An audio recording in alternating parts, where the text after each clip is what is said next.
அனைவருக்கும் வணக்கம். நான் உங்கள் தோழி. இன்று நாம் காணும் பதிவு சமையல்.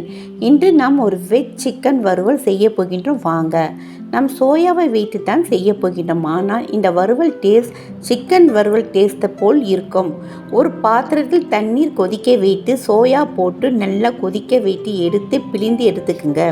ஒரு பேனில் மிளகு 1 டீஸ்பூன், சோம்பு 1 டீஸ்பூன், ஜீரகம் 1 டீஸ்பூன், தனியா 1 டீஸ்பூன், காஞ்ச மிளகாய் 5, ஏலக்காய் 1, பட்டை 1, கல்பாசி 1 ட்ரையாக வறுத்து எடுத்து பவுடர் சேர்ந்துக்குங்க.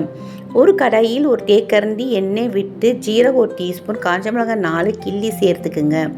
வெங்காயம் 1 நறுக்கி சேர்த்துக்குங்க. கருவேப்பிலை, இஞ்சி பூண்டு பேஸ்ட்டு 1/2 டீஸ்பூன் சேர்த்து வதக்கிக்குங்க. மிளகாய்த்தூள் 1 டீஸ்பூன், தனியாத்தூள் 1 டீஸ்பூன், மஞ்சள்தூள் 1/4 டீஸ்பூன், தேவைக்கு உப்பு சேர்த்து வதக்கிக்குங்க. ஸ்லோ ஃப்ளேமில் வைத்து சோயாவை சேர்த்து நன்றாக வதக்கி நம்ம அரைத்த பவுடர் சேர்த்து நன்றாக கிளறி 1/2 டம்ளர் தண்ணீர் தெளித்து மூடி வேக விடுங்க. ஸ்லோ ஃப்ளேமில் வைத்து அப்பப்போ கிளறி விடுங்க. 5 நிமிஷம் பிறகு இறக்கிடுங்க. இந்த வெஜ் சிக்கன் வறுவல் தோசை, சப்பாத்தி, தயிர் சாதத்துக்கு சூப்பராக இருக்கும். நான்வெஜ் இல்லாமல் சாப்பிட மாட்டேன் என்று அடம் பிடிக்கும் பிள்ளைங்களுக்கு செய்து கொடுங்க. அவங்க ரொம்ப விரும்பி சாப்பிடுவாங்க. நன்றி.